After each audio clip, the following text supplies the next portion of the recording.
London again. I was last here, I think, in 1992, so it's quite a while since I annoyed you by coming in amongst you. Now, brothers and sisters and young people, we've got a very, as Ron said, a very interesting subject before us tonight, and that is looking at the way in which we should live our lives today.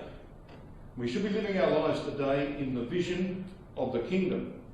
And I want to take you back straight away to a pretty well-known passage in the Old Testament, to Proverbs chapter 29 and verse 18. If you come back there and just share for a few moments with me what this passage is really telling us. Proverbs chapter 29 and verse 18. You know, we can take this one verse and analyse it, which we're going to do, or we can read it in its context, which is probably a wiser thing to do. You know, the context is pretty clear, isn't it? You look at verse 14 of Proverbs 29. The king that faithfully judgeth the poor, his throne shall be established forever. Now, kings are not wont to judge righteously, and especially to judge the poor righteously. History shows that. But a wise king who looks down the corridor and says, if I do the right thing by my people, and I operate now in a way that will ensure their future, they will ensure mine. And they will want my dynasty to continue. So here's a man who's wise. He looks into the future and makes decisions about how that should affect his ways now. Read on, verse 15. The rod and reproof give wisdom, but a child left to himself bringeth his mother to shame. You know, I used to chastise my children, not because I was angry with them. I was disappointed when they misbehaved and when they rebelled. I chastised them for one reason. I wanted to give peace to their mother and peace to their God. And that's why I chastised them. So I looked down the corridor to the time when they would be teenagers and dealt with them when they were 5, 6, 7, 8, etc. Because I knew that it would pay dividends. In that matter, I followed the scripture. In others, not always.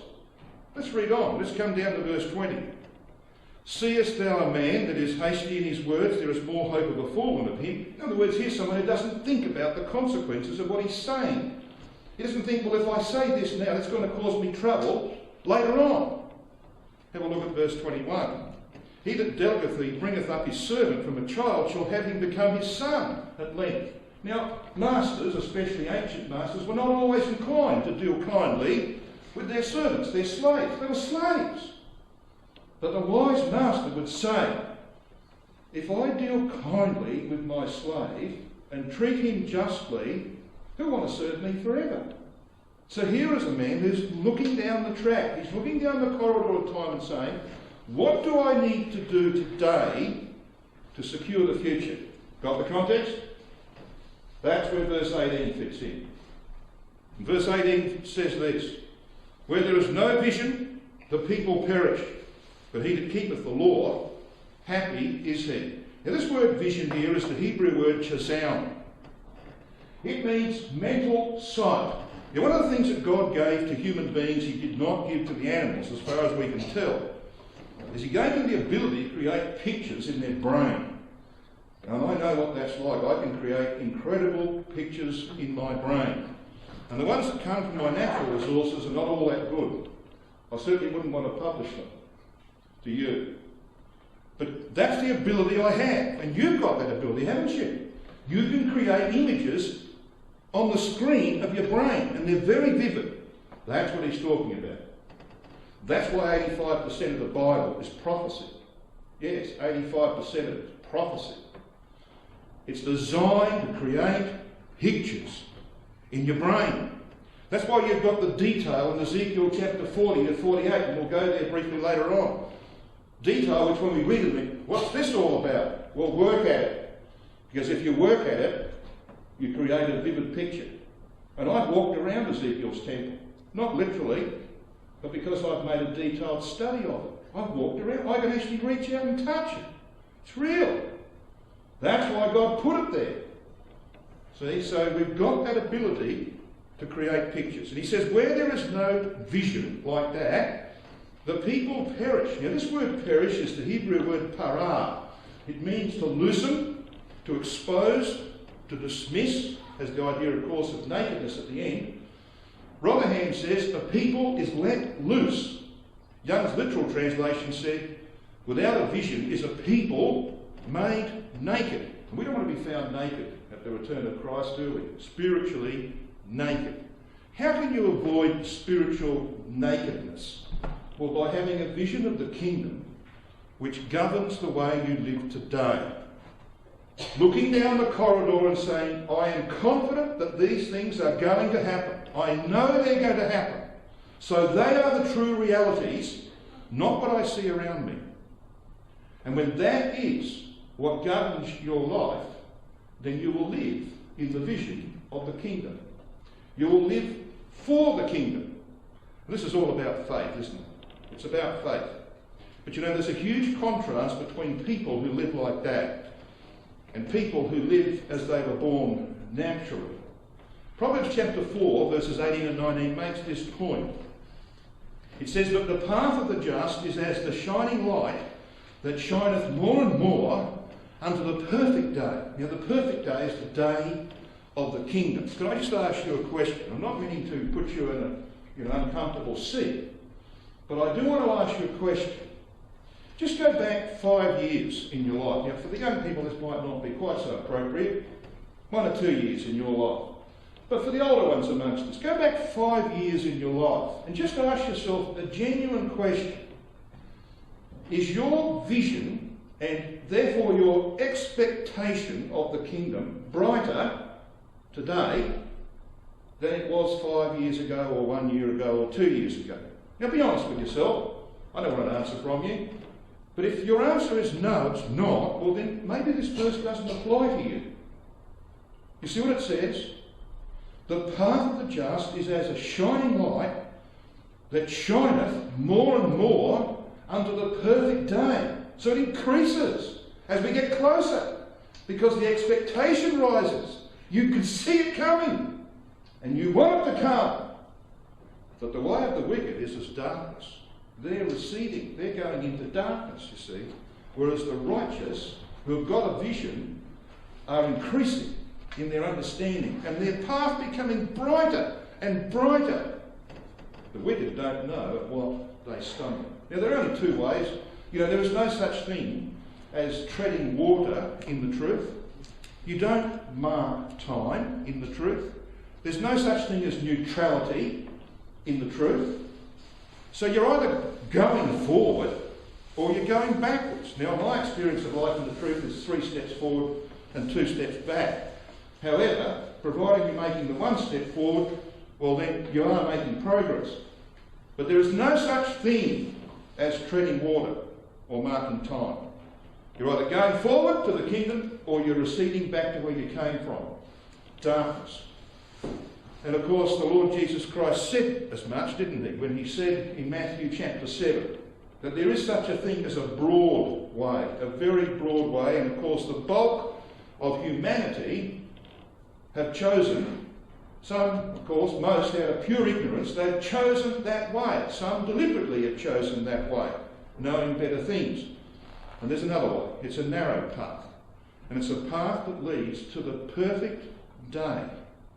That is what we want to talk about tonight. We want to talk about living in the vision of the kingdom. Now here's another very simple verse. I'm going to give you the simple ones first, and then we're going to challenge you a bit more later on. I want you to come to Hebrews chapter 11. Now you can recite this one backwards, can't you? Hebrews chapter 11 and verse 1. And so we should, because this is the primary verse in our Bibles about what faith is. So let's analyse it and see if we can extract from it what the Apostle Paul was saying. He says in Hebrews 11 verse 1, now faith is the substance of things hoped for, the evidence of things not seen. Now as you can see behind me, this word substance is the Greek word hypostasis. It means a setting under, a support, a foundation or confidence. And Brother Thomas translates this passage this way. You can see it there in the blue. Faith, he says, is the confident anticipation of things hoped for, a full persuasion of things not seen. The Revised Version adds giving of substance to things hoped for. So you see, what faith does is it makes things that you cannot see with your eyes, because they don't exist today, except in the mind and purpose of God. You can't see them with your eyes, but faith allows you to make those things more real than what you can see with your eyes. We're going to talk tonight about the great realities, because let me just say to you, and I think most of you are sensitive to this fact, the things that are happening around us and the things that are happening within our community are telling us, they're in fact shouting at us, that we are close to the return of Christ. And what we see today and what we experience today, the homes in which we live, the halls in which we meet, is all now, very shortly, going to recede into the distant past when we stand in the presence of our Lord Jesus Christ in the day of judgment. All of that will be put in the right perspective then, and we'll see it for what it's worth then. And the great realities of the future will come into view. The first one will be that Jesus Christ does actually exist, that he is immortal, and that he has come from the right hand of God to judge his household. Judgment must begin at the house of God, and if it first begin at us, what shall be the end of those that obey not the gospel of God, says Peter. It will be the great reality. And beyond that, there is the great reality of the kingdom, the great reality of a temple in which all nations will worship for 1,000 years, and in which you and I, if we are there, will operate as kings and priests. They are the great realities. How real are they in our minds? And do they govern the way we behave today? The choices we make today? That's a question that only you can answer. Now, the next word that we want to focus on is this word evidence. It's the Greek word elekos. It means logical proof or evidence or demonstration or a convincing argument. He's talking, of course, about the power of the Word of God to produce a rigid conclusion that things actually happened. And because they actually happened as God said they did, it's a guarantee that what he says is going to happen in the future will happen. That's what faith is about. So faith, says Brother Thomas, is reality and proof. That's how he interprets these two words: substance, reality, evidence, proof. Faith is reality and proof. The person who has it embraces certain things promised as realities, and certain transactions as things proved. Now that is what we must have. Nobody will be in the kingdom without faith. Faith comes, of course, and it's developed in different degrees in different people. But without faith, says verse 6 of this chapter, it is impossible to please God. And of course, the Apostle Paul tells us that faith has these two elements in it. In verse 6, he says, "For he that cometh to God must believe that he exists." So there's the first thing. You know, I know many people, many people who believe that God exists, but they don't believe the second element. And the second element is this: and that he is a rewarder of them who diligently seek him. There's plenty of people who believe that God exists, but there are much fewer who really believe that he's a rewarder of them that diligently seek him. And if you have got a strong, clear vision that is real, then you are likely to serve him as one who will reward you for that kind of faith when the time is right. So here it is. This is just one little brief picture of the true reality that is before us.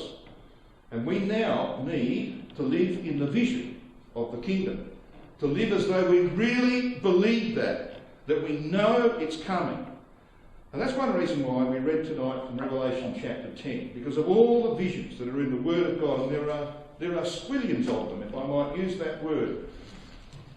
This one really touches me. It is the vision of the mighty rainbowed angel of Revelation chapter 10. So let's just spend a few minutes and see if we can make this real. Yes, to be sure, it's symbolic language, but in actual fact, its accomplishment is going to be through real people like you and me. Now, what is this vision all about? Well, we read in verse 1, "And I saw another mighty angel come down from heaven, clothed with a cloud, and not a rainbow, but, as it should read, the rainbow was upon his head." Now, of course, all of us know that the rainbow has 7 colours. But this rainbow has a particularly strong, dominant colour. You know what that is? Well, let's come back to chapter 4, to the 4th chapter. Don't lose chapter 10, but chapter 4, verse 3 tells us this. This is the vision of Christ sitting upon the throne, surrounded by his saints. Revelation 4 and verse 3 we read this. "And he that sat was to look upon like a jasper and a sardine stone. And there was a rainbow round about the throne in sight, like unto an emerald." Now, of course, emerald is green. So the predominant colour of this rainbow is green. I wonder why. Well, green is the biblical colour for immortality. Just like in a couple of months' time, all of your dead or seemingly dead grass and trees are going to blossom in the spring, and everything will turn green, won't it? What's that tell you? Life. New life. So green is the colour of immortality. So we have this angel, he's got this rainbow above his head. And we know how rainbows are formed. They're formed by the rays of the sun being refracted in the tiny droplets of water that form clouds. And of course all of those elements are here. We have this one with a face like the sun. It's the sun of righteousness. So we're beginning to build this picture. The cloud, of course, symbolises a multitude. We know that from passages like Hebrews 12 and verse 1. We are surrounded, says Paul, by a cloud of witnesses. We know from Ezekiel chapter 38 and verses 9 and 16 that the Goghian confederacy comes down upon the land like a cloud to cover the land. We know it's a great multitude. Multitudes in the valley of decision.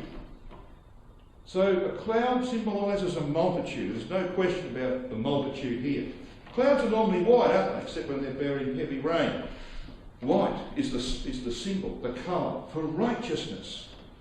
So here we've got a righteous multitude who enshroud this mighty angel who has a face like the sun. Christ, of course, is called the Son of Righteousness. So here we are, brothers and sisters and young people. If we're going to be in the kingdom, then this is our first work.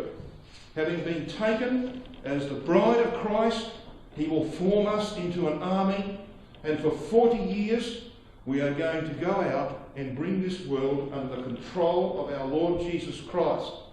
That is the work that is before us. It is a work, of course, of great moment, because it will see the establishment of the kingdom of God. Now, what about the angel's feet? Well, it says at the end of verse 1, "And his feet were as pillars of fire." Brother Thomas calls them pedal pillars of fire. Now, fire is the biblical symbol for judgment.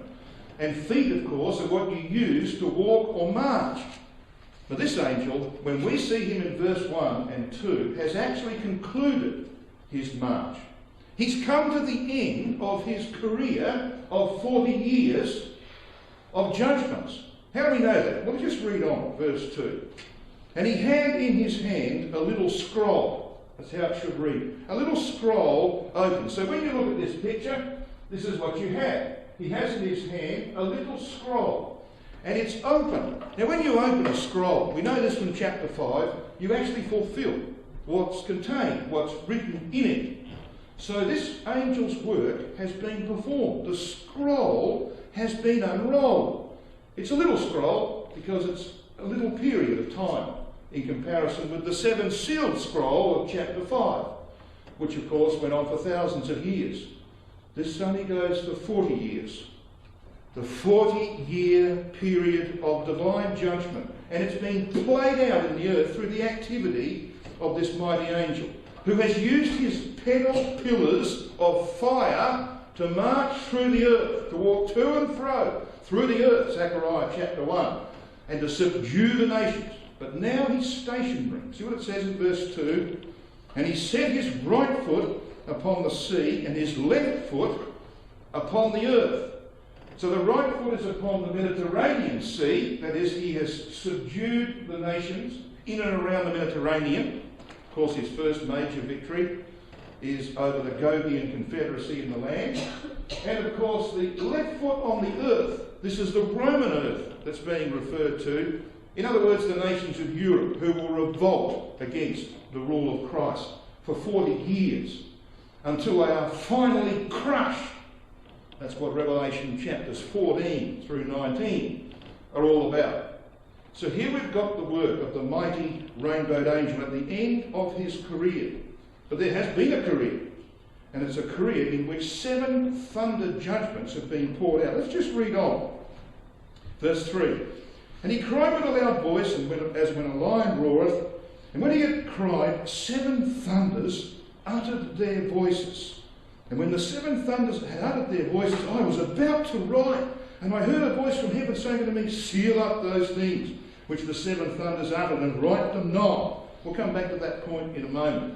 But these 7 thunders, of course, are going to be played out. So here they come, the 7 thunders, uttering their voice.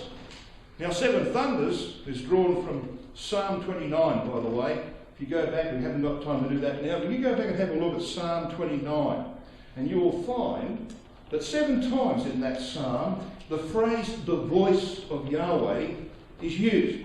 And it's in the context of the voice of Yahweh thundereth. You know what the Jews used to call thunder? You got it. The voice of God. So the voice of Yahweh thunders 7 times to bring these judgments upon humanity. And finally, when that 40 years is up, the angel can stand victorious on sea and earth. So here we have the vision that is before us. Now, what about John's position in relation to all of this? Well, he's there to represent you and me. In verse 4, he's told to seal up those things and to write them not. Why can't he write them? Are these things too awful to be written? No, that's not the reason, because I can show you some pretty awful things from the rest of the Bible as to what's going to happen in this 40-year period of divine judgment. That's not the reason, but there is a reason. And the reason is provided for us over the page in Revelation chapter 10, verses 8 and 9 and 10. We read this. And the voice which I heard from heaven spake unto me again and said, Go and take the little scroll, which is open in the hand of the angel which standeth upon the sea and upon the earth. So you've got a picture in your mind, and just imagine that you're John, because he's there to represent you. You know what he calls himself in chapter 1? Your companion in tribulation. So he's there on your behalf. So we're going to see in a moment that Ezekiel, back in the book of Ezekiel, there on our behalf. And what's John told to do? Well, this voice tells him to approach the angel, to take a scroll, and to eat it up. When was the last time you ate a newspaper? Or even a Bible? A page of the Bible? Well, we don't do that, do we? This is a rather unusual request, isn't it? So John's told to eat it. Why? Well, let's read on, verse 9. And I went unto the angel and said unto him, Give me the little scroll. And he said unto me, Take it and eat it up, and it shall make thy belly bitter, but in thy mouth it shall be as sweet as honey. And he found exactly that to be the case. It was sweet in his mouth as he was eating the scroll, sweet in his mouth, but bitter in his belly.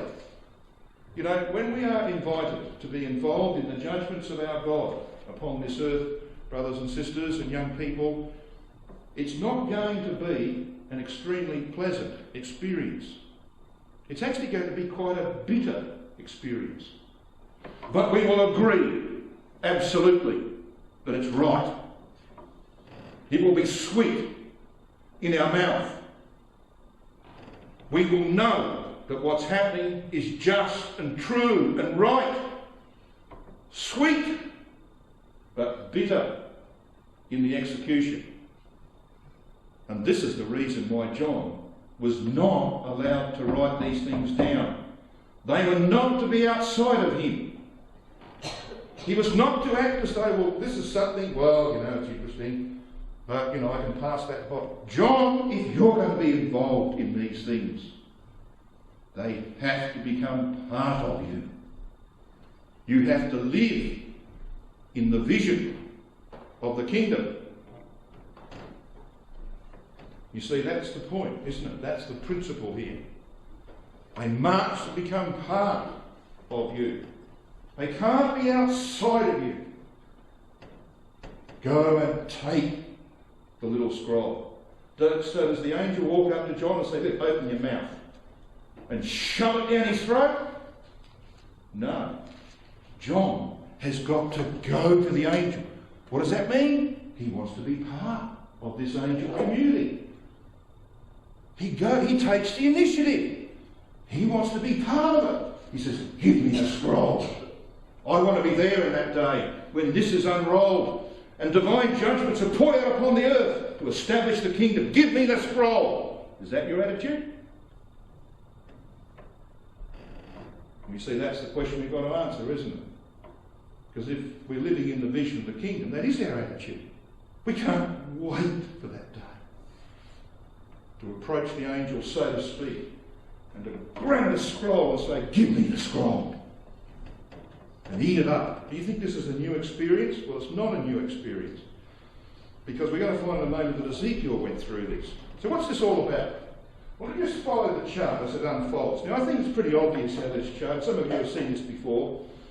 We work from the left-hand side, the yellow strip, the vertical strip, which speaks about the return of Christ and the resurrection of the dead. We come across to the right-hand side, and we've got Christ's universal rule over all nations. From the resurrection of the dead to his universal rule over the nations will be 50 years. Now, I know that the young people, you say 50 years, I think, 50 years? That's hideous. Well, wait till you get to my age. 50 years doesn't sound too long. But anyway, 50 years is what God has provided for this period, from the resurrection of the dead to the time when Christ has absolute control in the earth. Now, you can divide this period up into two parts. We know that the last 40 years of the 50 is the time of divine judgment. We'll speak briefly about that later on. So Armageddon occurs here, which of course leaves 10 years for the work of the judgment seat, which will only last a year or so, of the marriage of the Lamb, a year for the rejoicing of Christ with his bride, in which he'll go around and personally meet and probably embrace every single member of his bride, and there's going to be a few of them. It's going to take him a year. The law prescribed that. Deuteronomy 24 verse 5 said, when a man takes a wife, he doesn't do anything for 12 months. You don't send him to war. He cheers up his wife for 12 months. Wouldn't that be great today? Well, Christ is going to do that. He's going to go around and meet every one of his bride in that 12-month period before they prepare for war. So this is how this 10 years is going to be eaten up. And of course, he has things to do before Armageddon, as we're going to see. So there's the judgment seat, there's the marriage and the preparation. It's going to see the revelation of Yahweh Sabaoth in the earth, but his power and glory will not be seen for most of that time. His power in terms of the use of judgment, yes, but the saints' glory will be withdrawn until the evening period. Now, the first work that Christ has been involved in is the sending forth of Elijah. That starts before Armageddon, and of course it's a work of the second Exodus of Israel, which goes on for 40 years, just like the first Exodus of Israel. He also has a work amongst the Arabs in the Sinaitic region before Armageddon, and the smiting and healing of Egypt, events which I believe have already begun. Isaiah 19 is already underway in the events that we've seen in the last 3 weeks. Isaiah 19 is clicking away right now. And it won't be too long before the next stage of that will be in play. And of course, Armageddon's got to fit in there, and 40 years for the conversion of Egypt, which is what Isaiah 19 is all about.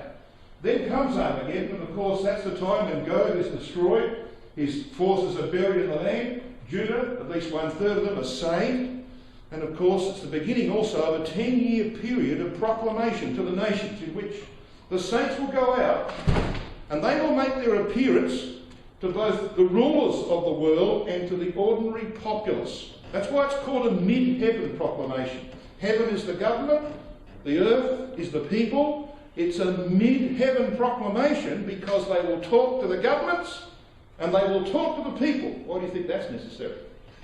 Well, what if the saints were to go after Armageddon to the European nations, for example, and say to the European leaders, who we know will revolt against Christ's rule, look, tell your people that there's a king in the earth who demands your subjection. You reckon the European leaders would say, yeah, we'll go and tell our people? Yeah. That's why it's got to be a mid-heaven proclamation. Tell the leaders and tell the people, nobody's got an excuse. No one. You rebel against Christ's rule after that, you deserve the judgments that are coming.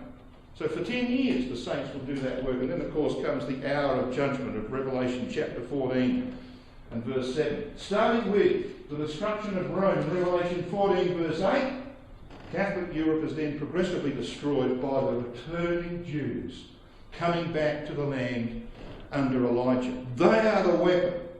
They are the arrow of Zechariah chapter 9 and verse 13 that strikes through the heart of the enemy. And of course, while all this is going on, sensible nations like Britain and Australia and Canada, probably America, will submit to the rule of Christ immediately after Armageddon and get involved in the building of the house of prayer for all nations. And when all of this has been nearly accomplished and the papacy has been revealed with its system to be the harlot system that it is, Christ will reveal his bride to the world in the marriage supper of the Lamb. So it's going to be something like nearly 50 years after the marriage of the Lamb that the supper will be held. Got to wait a while for your meal. You know, marriages today in Australia go for about 8 to 10, sometimes 12 hours. And between the ceremony and the time that you sit down for what they call the breakfast, the wedding breakfast, can sometimes be 4 hours. 4 hours. You believe that? We're stupid in Australia. Anyway, that's what it's like, see? So you have the ceremony and then you have the marriage supper. So you've got a bit of a feel. Now, how do we know that there's going to be a 50-year period? If you've got a thinking cap, pull it on, because you're going to need it shortly. All right? We're going to talk about this. We want to come back to Ezekiel chapter 1 and talk about this 50-year period. Ezekiel chapter 1 is the beginning, of course, of this magnificent book. Speaks eloquently about our role in the future. Young people, if you really want to get your teeth into something that will make the future real, then why don't you make a study of portions, at least, of Ezekiel's prophecy? Start with chapter 1, and then get into chapters 40 to 48. It's absolutely magnificent what's here in this book. So in Ezekiel chapter 1, we read this in verse 1. Now it came to pass in the 30th year, in the 4th month, in the 5th day of the month, as I was among the captives by the river of Kibar, that the heavens were opened, and I saw visions of God. Anyone know what the word God there is? No takers? It's Elohim. Elohim means mighty ones. So when you read that, you're reading about yourself. You know that? I saw visions of mighty ones. He means those who will be the cherubim, because that's what's next described. The saints in glory. Okay, he's talking about you. So it's very important to us. So he gives us here a couple of dates. It says in verse 2, in the 5th day of the month, which was the 5th year of King Jehoiachin's captivity. Now this is about the last period of Judah's history. We all know the last king of Judah was this fellow Zedekiah. He was preceded by Jehoiachin, the son of Jehoiakim, who ruled for 3 months. And then, of course, before Jehoiakim we had Jehoahaz, and before that the wonderful King Josiah. Well, Ezekiel is beginning to prophesy in what he calls, in verse 2, the 5th year of King Jehoiakim's captivity. So here we have Jehoiakim's captivity, this line here, and 5 years after that is when Ezekiel chapter 1, verses 1 and 2 is recorded. Got it? But he also calls it in verse 1 the 30th year. Now some think that this is the age of Ezekiel, that he was a priest, and priests began their ministry at age 30. Well, if that's the case, why does he give you 2 days? So it just doesn't make sense. This is not about Ezekiel's age. This is about the year that he wants you to focus on, that the Spirit wants you to focus on. He wants you to step back 30 years. And when you do step back 30 years, guess where you come to? To the 18th year of Josiah. The year of the great Passover of Josiah. You remember that year? You know what happened in that year? They found the only remaining copy of the Book of the Law in the land of Judah, stuck in the corner of the temple, cemented in. And they found it. They took it to the king. He said, "Oh, we're in serious trouble." So he sends a delegation to hold of the prophetess, and the message comes back from God: you are in serious trouble because of what Manasseh did. My judgments are sure and certain. Your nation, Josiah, is doomed. The judgments are coming, but you will be in the kingdom, Josiah. And I'm going to kill you so you don't see the judgments that are coming. And 13 years later, Pharaoh Necho came up from Egypt. Josiah went out against him. He didn't come home alive. 39 years of age. He was dead. Because God didn't want him to see the dreadful things that would happen to Judah because of the sins of Manasseh. But he'll be in the kingdom. So you see, this was the year that destinies were determined. Josiah's destiny was determined. His people's destiny was determined. The nation's destiny was determined. It's the year signifying for you and me when our destinies will be determined. That happens in the year of our resurrection, if we've died. If we're alive and remain, it's the year of our destiny being determined. Now I want you to come to Ezekiel chapter 40. I'm going to step into the future a little bit. Ezekiel chapter 40 in verse 1. How's that thinking cap going? You've got it sort of pulled down firmly. So the brain's ticking over okay? You all right? Good on you, David. I knew you'd nod. Ezekiel chapter 40, verse 1. In the 25th year of our captivity, he says, in the beginning of the year, so what's the beginning of the year to a Hebrew? Abib, isn't it? In the 10th day of the month, so this is the 10th of Abib. What happened on the 10th of Abib, do you know? They took a lamb. Each family took a lamb and corralled it for 5 days until the 14th of Abib, when it was made a meal, wasn't it? The Passover lamb. So this is the time of Passover. Yes, let's read on.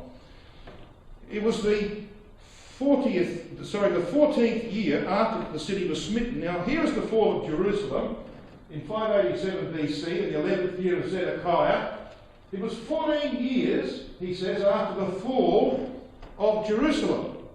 But you see, he's also told us at the beginning of that verse, it was the 25th year of Jehoiakim's captivity. So we've got to come on another 20 years. Because you see, he began to prophesy in the 5th year of Jehoiakim's captivity. This is the 25th year and 14 years after the city fell. Well, that's interesting, isn't it? Because what we've got now is a period of 30 years and 20 years. A total of 50 years to the day. because Josiah held his great Passover in the 18th year, exactly in terms of the law. So he took lambs on the 10th of Abib in the 18th year of his reign. And exactly 50 years later, the events that Ezekiel records in chapter 40 onwards occurred. So what is he recording? Well, let's read on. It says, the hand of God was upon me and he brought me hither. Verse 2. In the visions of Elohim, in the visions of mighty ones, it says, he brought me into the land of Israel and sent me not upon, but near, as the word, or towards a very high mountain. What very high mountain do you think that might be? Well, the exalted Mount Zion. And what does he find when he comes near this very high mountain, by which it says, or thereupon, as it should read, was as the frame of a city from the south. Ezekiel has been positioned to the south of the exalted Mount Zion. 40 years after its exaltation, when the temple is complete and about to be used for international worship. How do we know that? Well, turn the page to verse 43 of Ezekiel chapter 40. We could read from verse 39, but we haven't got time. This is about the north gate, the gate of sacrifice in the temple. Come down to verse 43. And within, he says, this is in the porch of the temple on the north side, were hooks and hand broad, fastened round about, and upon the tables was the flesh of the offering. Now, you don't cut up animals and leave them on tables for a long time. You use them the same day. In other words, this house is about to go into service. It's about to be inaugurated. You know, the very first thing that's going to happen when that house is complete and before sacrifices are offered on that altar, you know what the very first thing Christ is going to do? He's going to walk his bride around that house, because that's what he does with Ezekiel. And Ezekiel is a man of sign. He's a representative man. So when all the judgments are passed and all the nations are subdued and the house is now complete, he's going to say to his bride, come on, come back to Jerusalem, all of you. I want you here, and I'm going to walk you around this house. This is our house, it's our new home. We're going to share, as a married couple, share a home. And you walk them around. She says, look at that. Look at that. That's exactly what this man, who was the builder of this house in chapter 40, this man, this Ish, Christ, is going to do with his bride. Just as it happened in the days of Ezekiel. So how long? How long will it be after the resurrection before Christ can walk his bride around the completed house? Exactly 50 years. That's what it's telling us. If you want to follow this up, read the second chapter of Brother Sully's wonderful book on the temple of Ezekiel's prophecy. I've had brethren come to me and say, oh, you know, I don't know about that. You know what I said to them? I said, go and get Brother Sully's book, read chapter 2, then really look hard at Ezekiel, and come back and tell me what you think. You know, every single one of them has come back and said, you know, he's right. And I said, yeah, I know he's right. He is right. And the Bible's telling us something. There's a 50-year period. Now, why wouldn't that be the case? Because over here, destinies were determined in the 18th year of Josiah, and 50 years later the temple is seen to be open for service, and the bride is walking around it. So you see, when you go back to this chart, here's the resurrection, 50 years later, marriage supper of the Lamb is held, Christ walks his bride around the house before he invites the nations to come in and to start their worship in that place. You know, when we go back and have a look at the experience of Ezekiel himself, it's identical to that of John. I want you to come back to Ezekiel chapter 2 and 3. Ezekiel 2 and 3. In verse 9 of Ezekiel 2 we read this. And when I looked, he says, behold, a hand was sent unto me, and lo, a roll of a book was therein. So there's a hand with a scroll in it. Just like John saw the mighty angel with a scroll open in his hand. It says in verse 10, and he spread it before me. So this scroll was opened up, and it was written within and without, and there was written therein lamentations and mourning and woe. In other words, divine judgments against his own people. So what was Ezekiel supposed to do with this scroll? We'll read verse 1 of chapter 3. Moreover, he said unto me, Son of man, eat that thou findest. Eat this roll, and go speak unto the house of Israel. So he's invited to eat the scroll. Now this all lines up with John, doesn't it? Ezekiel saw a scroll. John saw a scroll open in the angel's hand. It was written on both sides of the divine judgments. The one in Revelation chapter 10, verses 3 and 4, contains 7 thunder judgments. Ezekiel is invited to eat the scroll, and in verse 8, John is invited to take and to eat the scroll. So what does Ezekiel find? We'll look at verse 3. He says, and he said unto me, Son of man, cause thy belly to eat, and fill thy bowels with this roll that I give thee. Then did I eat it, and it was in my mouth, as honey for sweetness. In other words, Ezekiel agreed. He agreed with God's judgments against his own people. Do you reckon he felt comfortable about that? Or was that bitter to Ezekiel? Judgments upon his own people in which he was going to be involved. Or it was bitter. Have a look at verse 14 of Ezekiel chapter 3.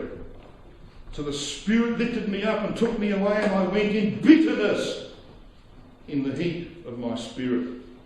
But the hand of Yahweh was upon me. Brothers and sisters, it's not going to be a pleasant experience to have to pour out divine judgments. It will be bitter. But it will also be right. And because it's right, and we know it's right, it's sweet in our mouth. See the point of that? Now, this is really living, isn't it, in the vision of the kingdom. We've got Ezekiel and John being asked to eat scrolls. So I've arranged tonight, afterwards, you're not going to have cakes. No cakes. I've got some parchment. And we've cut it up into small pieces. And you're all going to eat it. And you'll enjoy it. It'll be sweet in your mouth, but terrible in your stomach. Got the point of that? You've got to live in the vision of the kingdom. This is what happened to John. It's got to happen to you and me. You need to take the initiative. I'll tell you something that's not going to happen, young people. Nobody is going to get hold of your arm and put it up behind your back and frog march you into the kingdom. It's not going to happen. But you can propel yourself into the kingdom by approaching the angel and saying, I want to be there. I want to be there. Give me that scroll. That's what this is teaching us. And where does it culminate? Well, have a look. Come back to Revelation chapter 10 and verse 11.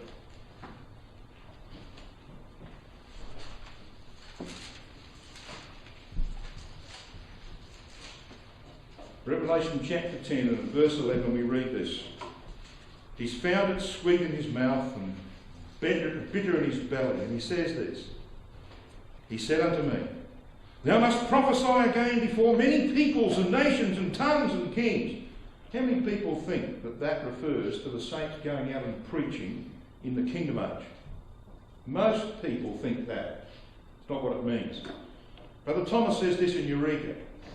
After John, as the representative of all the saints, and that's what he was, had eaten up the little scroll, the judgments to be executed when the angel of the bow shall have been developed, he was told by the angel in vision that he must prophesy again against many peoples and nations and tongues and kings. The first work of the saints for 40 years plus is a work of prophesying against many peoples and nations and tongues. It's a work of judgment. And any careful reading of Revelation 10 demonstrates that that's true. It's the context. Now let me just very quickly, I see my time has disappeared there, and I know you can't wait to get downstairs and to get your parchment. Let me just quickly run you through the events that are going to occur in which we, if we're there, are going to be involved. We're going to see these things. If we're not personally participating in that particular thing, or be something else, we're going to see these things happen, and the saints are going to come back and report to us what they were doing, and we will report to them about what they were doing. When these things unfold, Christ will return to raise the dead and gather the living for judgment, and he will take us to the place of judgment, which is beyond all dispute, is Sinai. If you want proof of that, I'll give you an hour's talk on it, and nail it to the floor, you'll never get it up. I can do that from the Bible. The place of judgment is Sinai. Forget this nonsense about Jerusalem. So here he is. He brings the dead and the living to the place of judgment. Elijah is sent to Jews living outside the land of Israel. He doesn't have a role amongst the Jews in the land. That's also clear from Bible prophecy.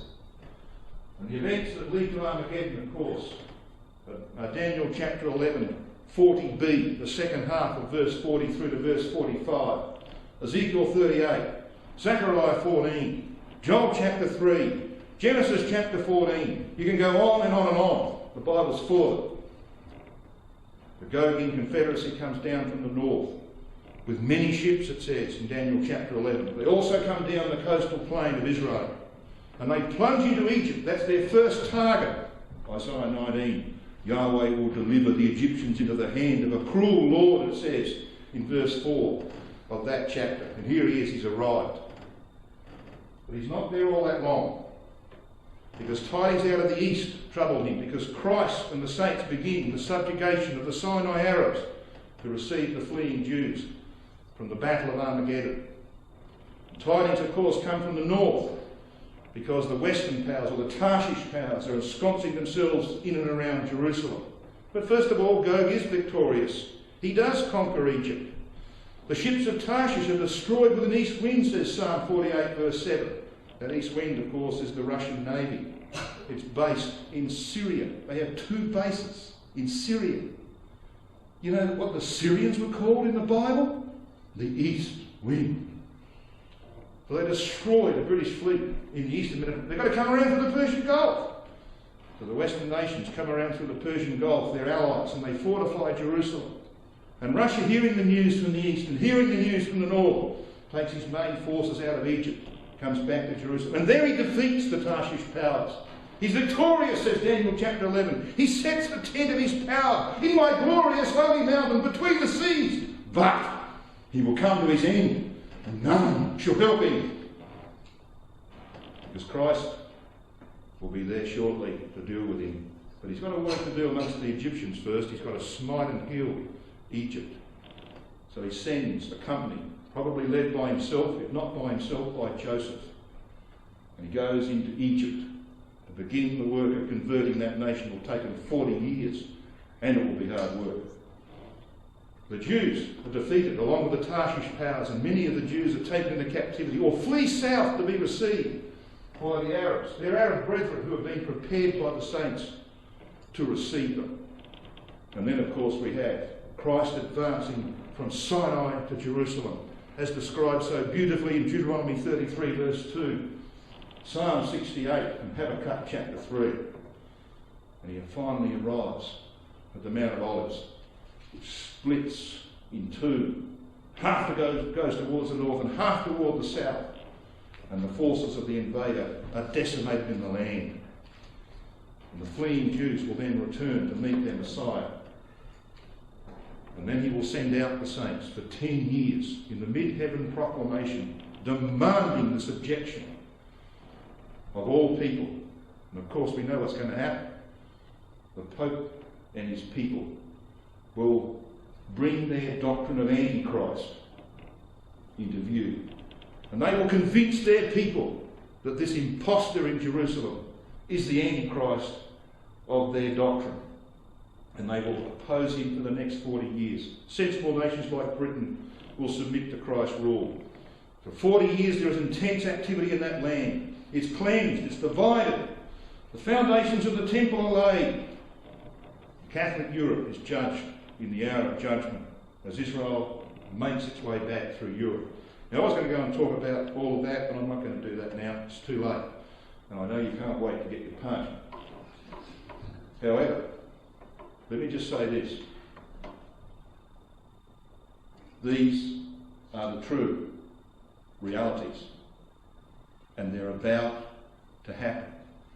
All the signs indicate that Christ is just a hair's breadth away. You know why?